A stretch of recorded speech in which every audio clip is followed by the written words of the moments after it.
It all started when I moved into my new apartment. I had just gotten a promotion at work, and with it came enough money to afford a place of my own. The complex wasn't fancy, just a mid-sized building with 10 floors and narrow hallways that seemed to stretch endlessly. My unit was on the 8th floor, and from the moment I stepped in, I felt a strange sense of unease. It wasn't anything concrete at first, just little things. The creaks in the walls, the flickering light in the hallway outside my door, and the way the elevator seemed to take forever to reach my floor. But as the days went by, the unsettling feeling grew stronger. The first strange incident happened about a week after I moved in. It was around midnight, and I was lying in bed, scrolling mindlessly on my phone. My bedroom window overlooked the dark parking lot below, and I could see a few cars scattered under the dim, orange streetlights. Suddenly, I heard a faint knock at my front door. It wasn't loud, more like a gentle tapping. I froze for a moment, debating whether I should answer it. Who knocks on someone's door at midnight? I grabbed a kitchen knife, just in case, and tiptoed toward the door. Peering through the peephole, I saw no one. The hallway was empty. My heart was racing as I slowly unlocked the door and opened it, just enough to peek out. The hallway was eerily quiet, and the only sound was the hum of the fluorescent lights above. I closed the door, locked it, and chalked it up to my imagination.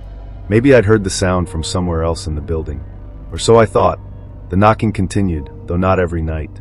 Sometimes it was soft, like before, and other times it was louder and more urgent. Each time, I'd look through the peephole or open the door, but there was never anyone there. I started to think it was some prank by one of the neighbors, maybe some bored teenager trying to scare people. Then one night I saw something. It was around 2 a.m. when I heard the knocking again, this time followed by the sound of footsteps outside my door. I crept to the peephole, and my breath caught in my throat. There was someone standing in the hallway. The figure was tall with long, thin limbs. They were wearing a hooded sweatshirt, the hood pulled up so I couldn't see their face. They just stood there, motionless, facing my door. I felt a chill run down my spine. I didn't open the door. Instead, I stepped back and grabbed my phone to call the building's security. But when I looked through the peephole again, the figure was gone. The next morning, I decided to report the incidents to the building manager.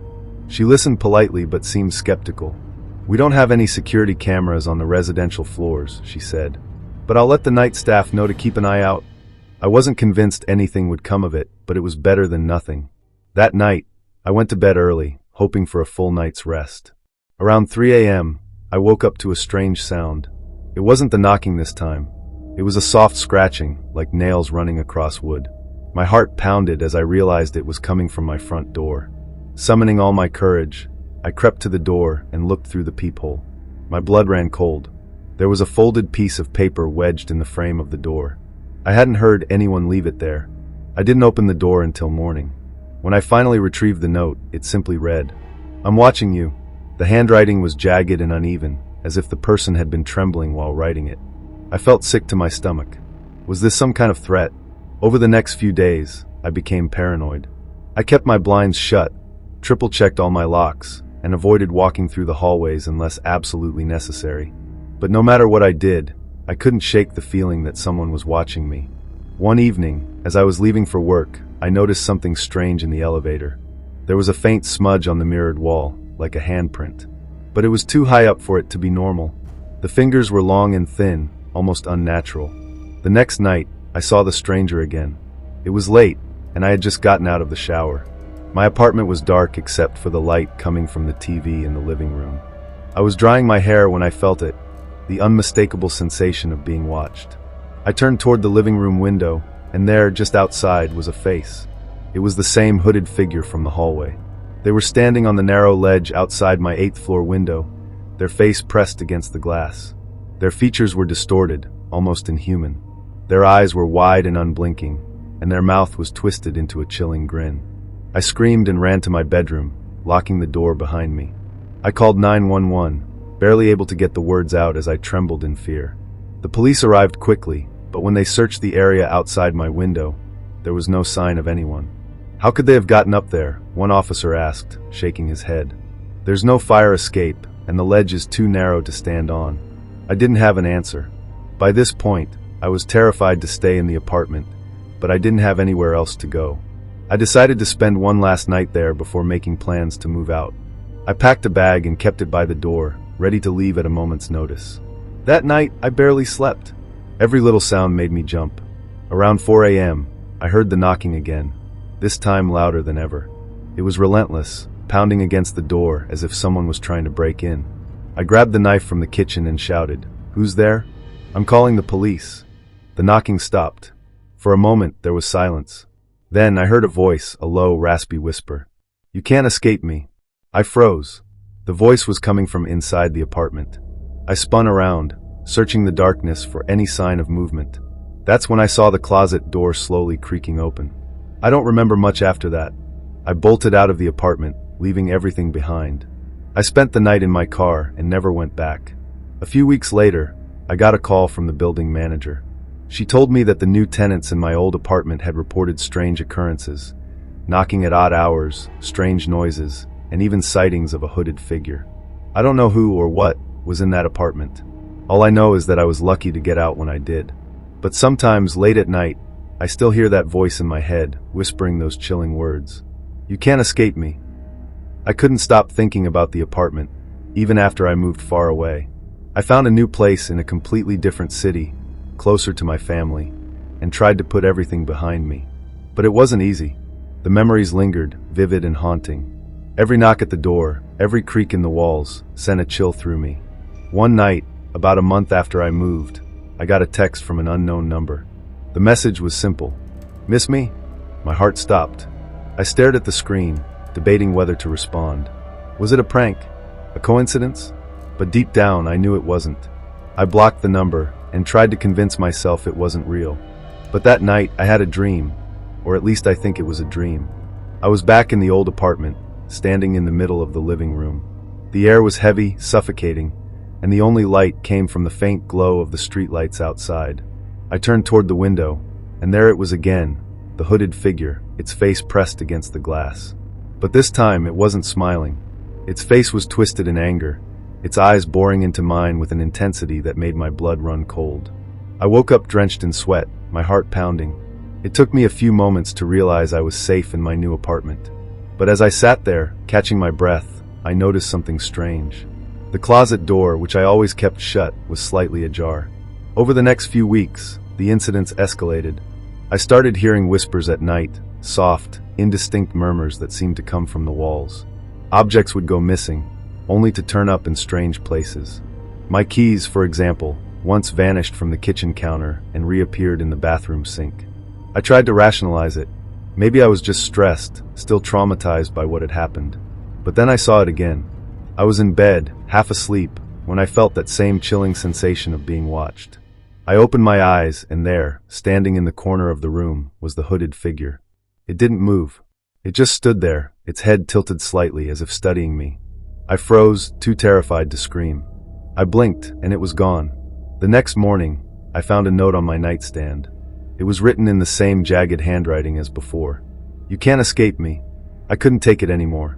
I decided to reach out to a friend of mine, Sarah, who was a firm believer in the paranormal.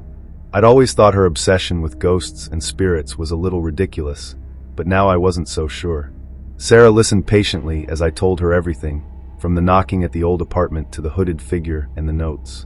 When I finished, she was quiet for a moment before saying, "I think you're dealing with something more than just a spirit. This sounds malevolent." She suggested performing a cleansing ritual in the apartment and gave me a list of things to buy: sage, candles, salt, and a small mirror. I felt ridiculous, but I was desperate. That night, Sarah came over, and we performed the ritual together. We lit the sage and walked through each room, chanting prayers and asking whatever was haunting me to leave.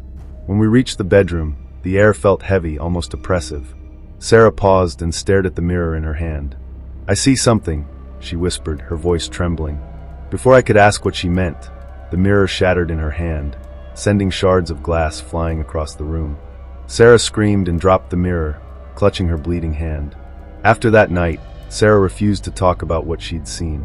She told me to leave the apartment immediately and stay with someone else. "It's not safe," she said. "Whatever this is, it's attached to you. It's not bound to a place. It's following you."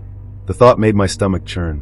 I packed a bag and went to stay with my parents for a while, hoping that putting some distance between me and the apartment would help. But it didn't. The whispers followed me.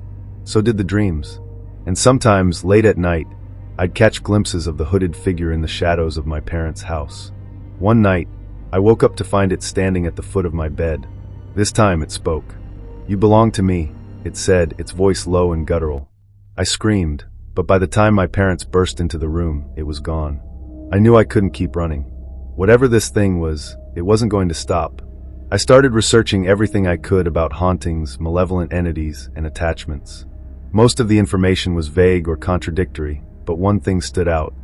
These entities fed on fear. I decided to confront it. The next time I saw the figure, I forced myself not to look away. It appeared in the living room one evening, standing in the corner like it always did. My hands were shaking, but I stood my ground. "What do you want from me?" I demanded, my voice trembling. For the first time, it moved. It tilted its head, as if considering my question, and then it smiled, a slow, sinister grin that sent shivers down my spine. "You'll see," it whispered. The next morning, I found another note, this time accompanied by a photograph. The note read, "It started here." The photograph was of the old apartment building, but there was something strange about it. In the window of my old unit, I could see the faint outline of a figure, tall, thin, and hooded. I realized then that I had made a terrible mistake. Whatever this thing was, it hadn't just found me by chance. I had somehow disturbed it when I moved into that apartment. I decided to go back to the old apartment building. I needed answers, and I was tired of living in fear. When I arrived, the building seemed even more run down than I remembered. The walls were cracked, and the lights in the hallway flickered ominously. I made my way to the 8th floor, my heart pounding with every step. When I reached my old unit, I found the door unlocked. The apartment was empty, but the air was heavy with a sense of dread. As I stepped inside, the door slammed shut behind me. And then I saw it. The hooded figure was standing in the middle of the living room, its face hidden in shadow. "You can't escape me," it said, its voice echoing in the empty room. This time I didn't run. I stood my ground and said, "Why me? What do you want?" The figure stepped closer, and for the first time I saw its face. It was a grotesque, twisted version of my own. "You invited me," it said, its grin widening. "And now I'll never leave." I don't remember much after that. When I woke up, I was lying on the floor of the apartment, the morning light streaming through the windows. The figure was gone, but I knew it wasn't over. I still see it sometimes, lurking in the shadows or watching me from the corner of the room. No matter where I go, it follows. And no matter how far I run, I can still hear its voice in my head. "You can't escape me,"